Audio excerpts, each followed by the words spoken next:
Nightcast. Stephen Lloyd Gilbreth brings you the current news from the world today and how it relates to Bible prophecy. Understanding the end-time events leading to the peaceful world tomorrow. Ladies and gentlemen, Stephen Lloyd Gilbreth. Well, greetings, friends. Welcome to this February 25, 2014 edition of Nightcast. Tonight in the news, the first story, most important story tonight in a big way. Ugandan homosexuals are named in red paper. I'll explain why this is an important story right after we see the video on it. For some, it was the moment they had waited for years, and they relished it. In Africa, if your neighbor is a you need to tell him that he is leaving the woman that he would have married without a husband. And when he does not give birth to a child, that family ends up having no descendants. For others, it was the moment they had dreaded. Many in the gay community are going underground. They fear being outed. Fear within the community has increased, and it has increased because prior to signing,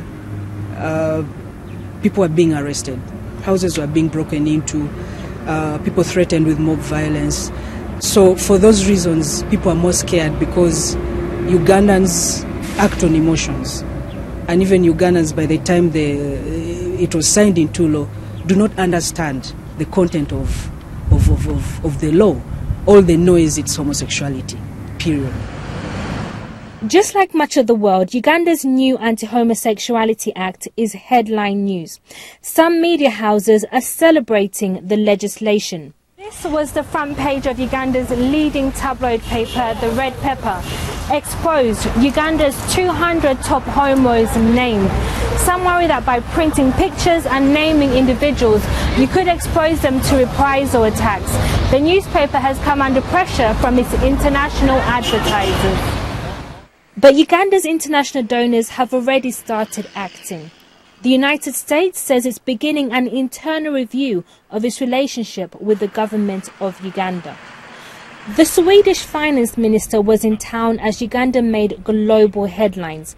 He wanted to talk investment, but said the new law made it a tough job. It's very problematic. It's overshadowing the broader mission that we have to increase trade and investments, because this is an unacceptable violation of human rights from our perspective. And there is obviously also a broader economic reputational risk here for Uganda. Several groups promised to fight the new act in court, but for the moment it can't be implemented unless a judicial injunction is issued. Catherine Biarahanga, BBC News, Kampala. And friends, one reason that story, I put it up front tonight, and it's an important story, is because as a nation is either ungodly or ungodly, it affects the blessings that a nation and a people receive. It's real simple. Some of you understand that, some of you may not, and some of you call this human rights, to be able to do whatever you please, even when it's something evil and against God's law.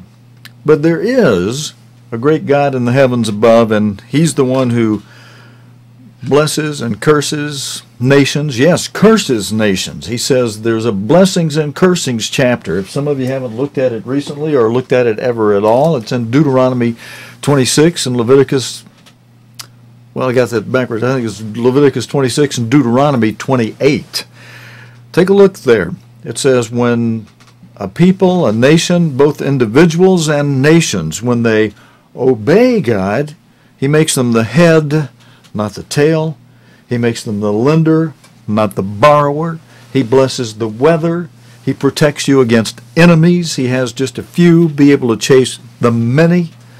But when you disobey God, and it's God who tells us what's moral, what's right, and what's wrong. And He tells us that the activities that are called by a word which used to simply mean happy, which is, the word has been perverted now. The word gay used to simply mean someone who's happy in a normal and acceptable way before the great Creator God. But the word has been perverted so that gay now means one of the most abominable sexual acts and activities that men could fashion or perform and do, and causes all kind of sickness and disease. And, oh, yeah, well, men think they can overcome the disease with their doctor's help and prescriptions and what have you. That's just a cover-up. It only lasts for so long. And it creates worse disease. It spreads. It's like a rotten apple amid apples. And it's not just the disease that spreads and causes worse and worse disease epidemics. It's also the evil. It's like the leaven. A little leaven leavens the whole lump. And what people call human rights, and what even the President of the United States, Obama, calls, oh, you're endangering the people in Uganda. You're endangering the rights of those perverts. He doesn't call them perverts, but that's what they really are if you're committing such perverted acts. And the standard of behavior is in this book, God's Word, the Holy Bible. And just watch. See what happens. Watch it from here. Uganda, as long as they maintain this law and get the perverts out of the country, lock them behind jail. It's too bad they didn't go ahead and pass the law the way it was originally being drafted to give them the death penalty, because that would put those poor perverted people out of their misery until God's kingdom is here on the earth. Number one. Number two, it would save the country a lot of tax money, because to imprison these perverts means a great tax for life, means a great tax burden upon the country. So that is an unfortunate part of it. You got to feed and house, keep clothed and keep warm these perverts for the rest of their life at an expense to the nation. You simply put them under a pile of stones. They're out of their misery. The nation has gotten rid of perversion, and it's not a tax burden upon the rest of the nation to have to feed and clothe these perverts for the rest of their lives. And they won't change while they're in prison. They'll just have a worse attitude. It's kind of unfortunate in one way, but at least the country is attempting to deal with it, and yet here you hear in man's world, man cannot govern himself really, because now you're going to have all these perverts up in arms trying to turn a good law, they're going to try to turn it around in the name of human rights. You know, how depraved and how low can mankind go? Well, you look at Sodom and Gomorrah, it can go pretty low, and you can get God's attention. He gets angry. And what's ahead, dear friends, because of such evil, iniquity, perversion? Let's take a look at our chart before we get into the stories on Ukraine here for tonight. These seals from the book of Revelation, the first four show you the horses that were depicted in Revelation. The fourth one, the pale horse, being depicted as a pale green horse that has a rider named Death, alongside whom Hades, hell, the grave rides, and whose attributes Jesus Christ described in three terms. Loimus, meaning disease epidemics, which comes from perverted acts such as this gay and lesbian, homosexual and lesbian activity, and the plagues of Egypt, and that's the loimus, and then the seismus, meaning seismic activity, commotions in the air, gale force winds of all kinds, and commotions on the ground, such as earthquakes, volcanic eruptions, tsunamis, wildfires, floods, etc. And Jesus Christ used a third term, which Mark wrote up in Mark 13, verse 8, terake, trouble. Troubled waters, mobs, seditions, but trouble. But not the great trouble of the fifth seal, the great tribulation, not the mega trouble, just trouble in the fourth seal. And That's what you'll see, and you'll see more of as countries violate what God describes in Leviticus 26 and Deuteronomy 28 as blessings when you obey God, and cursings, just the opposite of blessings, when a people, both individuals and nations, disobey God. That's it in short and sweet and in plain language. Dear friends, thank you to Jesus Christ and the revelation that he made through his end-time apostle, Mr. Herbert W. Armstrong. Thanks to them both, because Christ opened the seal and gave it to us through his servant during the lifetime of Mr. Herbert Armstrong, through his servant, Mr. Herbert Armstrong, during the days of his life, as he also revealed to us the ninth head. Let me see if I can bring that chart up on the screen for just a moment. That'll show you the Gentile kingdoms. I think this may be the one we want right here. That shows down at the bottom the sixth of the seventh remaining horns as we look at it in Revelation 13. It's the sixth head mentioned in Revelation 17 that was revived during the lifetime of Herbert W. Armstrong, during a period of time around 1936, when Mussolini invaded Ethiopia and announced that he had revived the Holy Roman Empire. And so that opened, Jesus Christ opened to the understanding of Mr. Herbert W. Armstrong what Christ had said through John on the Isle of Patmos in the book of Revelation in chapter 17, verse 10, when he said that this head is, one is, and then he went on to say, and one is yet to come. The one that is, in Revelation 17, verse 10, was this Mussolini in 1936, and that set the time period for that seal.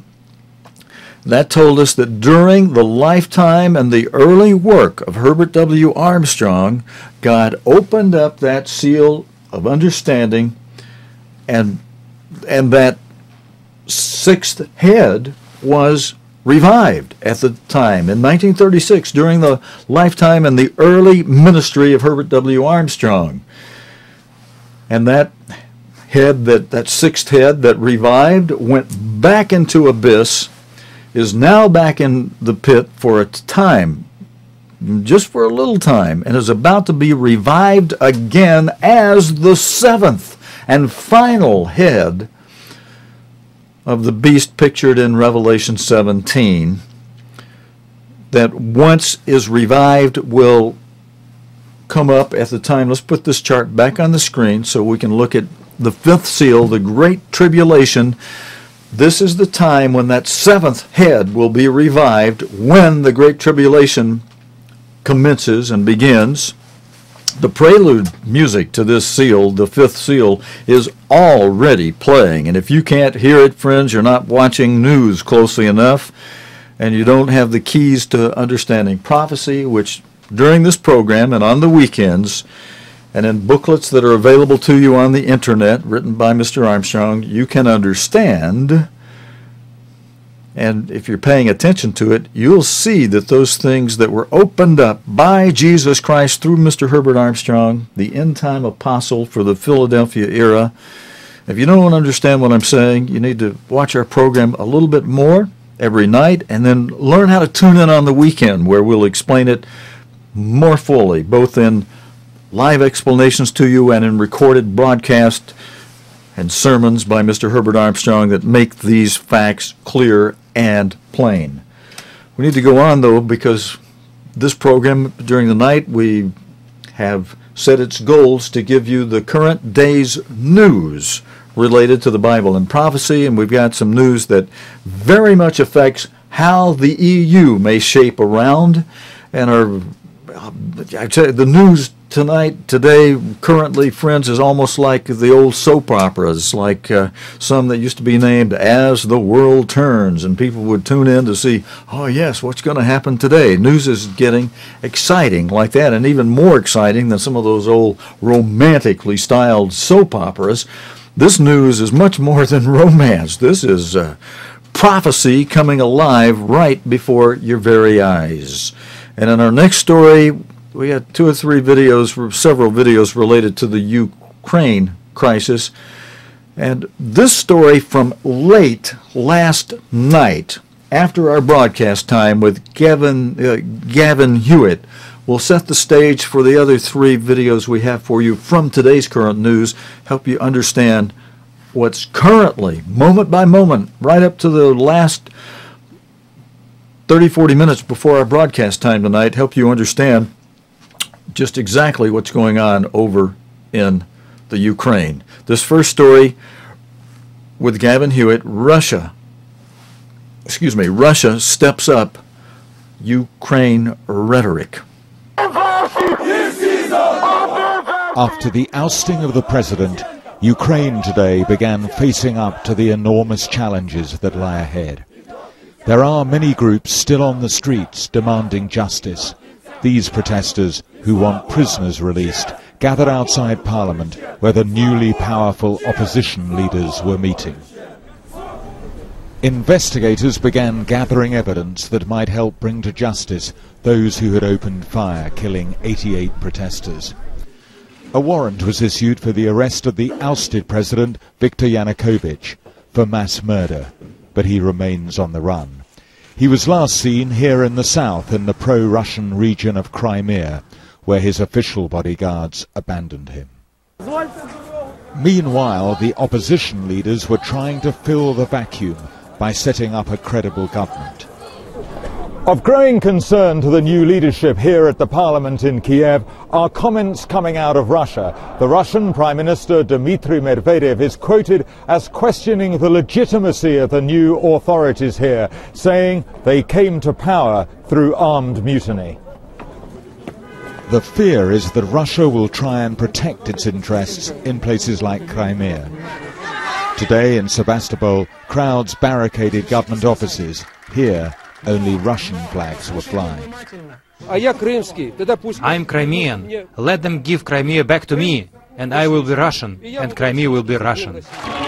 This is a city that treated the riot police returning from Kiev as heroes. Pro-opposition voices are dealt with harshly. And Sevastopol is also the base for Russia's Black Sea Fleet.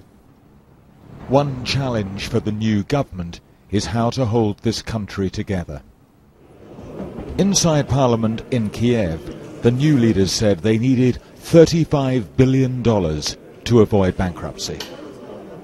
The interim president, Alexander Turchinov, warned the economy was heading into the abyss. The international community, including Britain, stands ready to help, but the details have yet to be worked out. As to the country, it remains in shock at lives lost and uncertain about its future. Gavin Hewitt, BBC News, Kiev.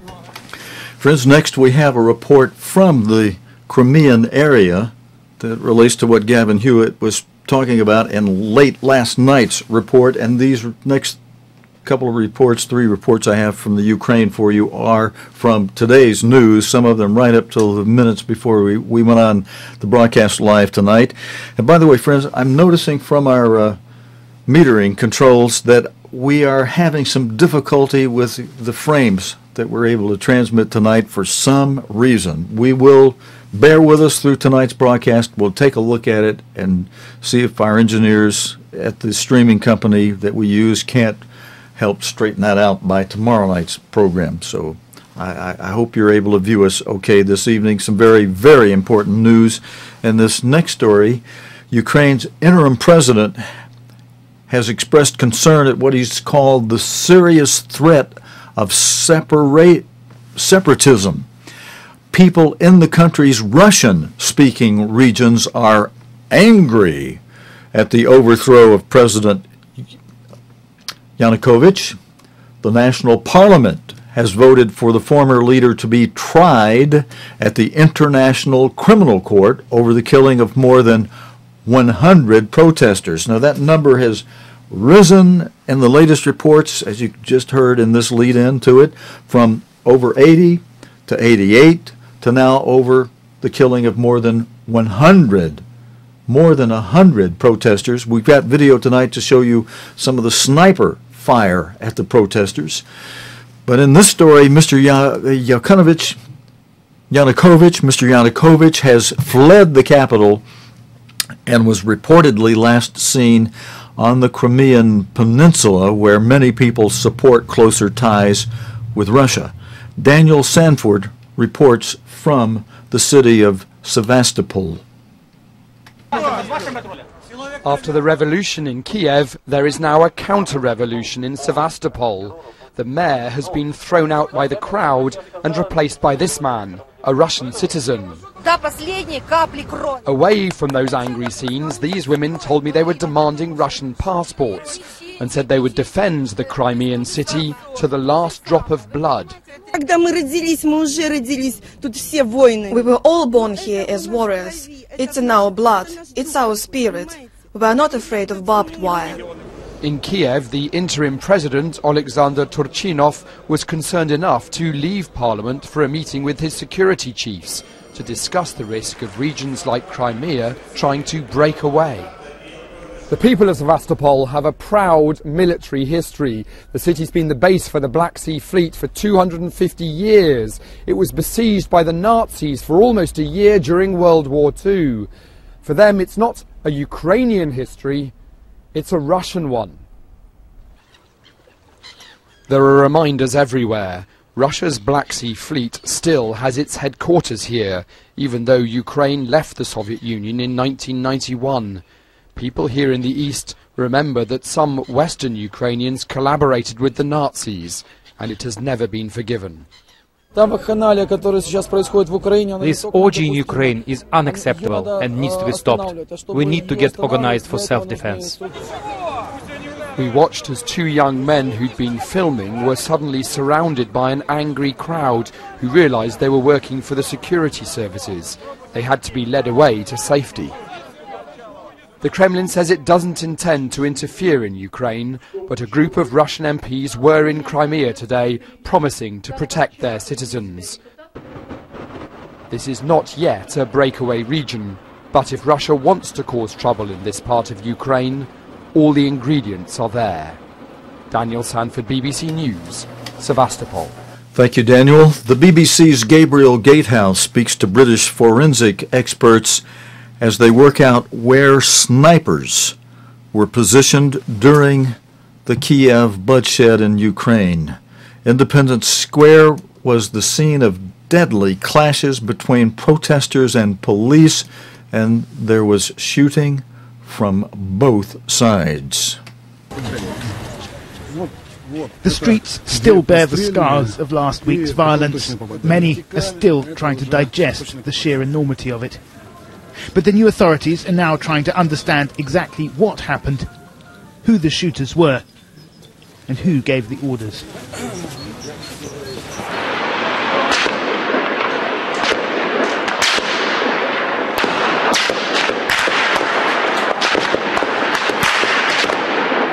On Thursday morning, this street turned into a deadly firing range.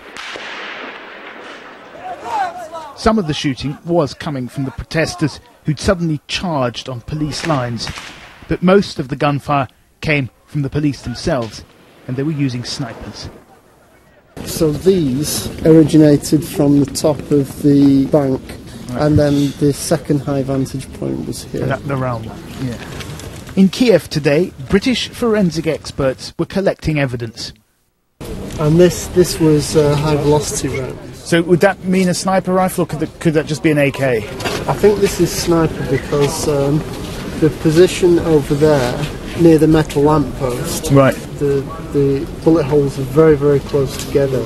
They asked us to conceal their identities. Their work, they said, was politically sensitive. But there's one particular clean shot through here which lines up with the balcony over here. Using the bullet scars as their guide, they're trying to work out exactly where the snipers were positioned. You can look through here and you just see a direct line of sight with the balcony of the bank building over there. Wow, that's amazing how you can work that all out. Right, it was just a bloodbath, really, wasn't it? Yeah, it was, yeah. Today, the new Ukrainian Interior Minister issued a warrant of arrest for the ousted President Viktor Yanukovych on charges of mass murder. Whatever the British investigators find here could be used in a future prosecution. And friends, that's where we stand right now. Those apparently in charge of the Ukraine are looking for the fugitive former president, the ousted president, to put on international criminal court trial. Now, there's a story in today's news that has circulated widely on the internet related to this picture. And I'm going to bring it on the screen, full screen. As you see, the shadow from Israel Prime Minister Netanyahu's finger cast a shadow above the lip of Chancellor Angela Merkel of Germany, such that it makes it look like she has a Hitler-styled mustache. And that's gotten a lot of worldwide viral circulation today, as I said, on the internet. And I'll need to take that off. That's not actually a BBC picture. And I'm going to leave that up there just a moment while I tell you about something else happening in Israel in today's news. Israeli police and Palestinians clash on the Temple Mount. Palestinians scuffled with Israeli police officers when denied entry to the site after the morning's unrest. A police spokesman said about 20 youths threw stones and fireworks at officers from the holy site known to Muslims as the Haram al-Sharif, the noble sanctuary. Police, in English, that's what that means. Police then entered the compound and arrested 3 people, he added. The unrest came as the Israeli parliament prepared to debate a motion calling on Israel to release its sovereignty over the Temple Mount. Moshe Feiglin, friends, Moshe, I'm not even going to try and pronounce it. I don't know how that's pronounced. A right-wing member of Prime Minister Benjamin Netanyahu's Likud party, who tabled the motion, wants restrictions on Jewish visitors to be lifted. They are currently barred from praying or engaging in other religious activities there. Although no vote was expected, the Islamic Waqf, the trust that has overseen the site since Israel captured East Jerusalem from Jordan in the 1967 Middle East War, expressed concern and said there had been Jordanian contacts with Israel to prevent any moves affecting the status. The Temple Mount Haram al-Sharif compound in the Old City in East Jerusalem covers an area of 35 acres. That would be 14 hectares. It's holy to Jews because it's the site of the first and second temple in ancient times. It's known in Jewish tradition as the abode of God's presence. It is also of deep religious, political, and national significance to Palestinians and to Muslims around the world, housing the Dome of the Rock and the Al-Aqsa Mosque. The Palestinian protesters were said to have gathered there on Tuesday morning, that would be this morning, because of rumors that Jewish extremists were planning to raise the Israeli flag. When Israeli police arrived to open the gate just after 7:30 in the morning Israeli time, that would be 5:30 Greenwich Mean Time, they were attacked by the protesters, police spokesman said. The officers responded by storming the compound and firing stun grenades and tear gas. 3 protesters were arrested, several others were treated for tear gas inhalation, and 2 police officers were lightly injured. Mr. Rosenfeld gave that report. One report cited Palestinian medics as saying 15 protesters had been hurt by rubber bullets, but Mr. Rosenfeld denied that any rubber bullets were fired. The director of the Islamic Waqf said he had called for the closure of the gate because of the provocations and statements against Muslims by various right-wing parties. Palestinian President Mahmoud Abbas condemned what he called continuous Israeli incursions. Such assaults are not only a danger to holy places, but also create an atmosphere that will increase violence and hatred and convert the conflict into a dangerous religious conflict, a statement said. And friends, that's all the time that we have for tonight. Thanks for joining us for this Tuesday night report. God willing, and the creek don't rise, we'll be back again Wednesday evening for our next edition of Nightcast, the day's current news related to the Bible and prophecy here on Nightcast. Until next time, dear friends, your host Stephen Lloyd saying, so long, friends. You have been watching Nightcast with Stephen Lloyd Gilbreth. Nightcast can be seen Sunday through Thursday nights here on cogtv.org. Tonight's program is also available anytime on demand in the cogtv.org video archive.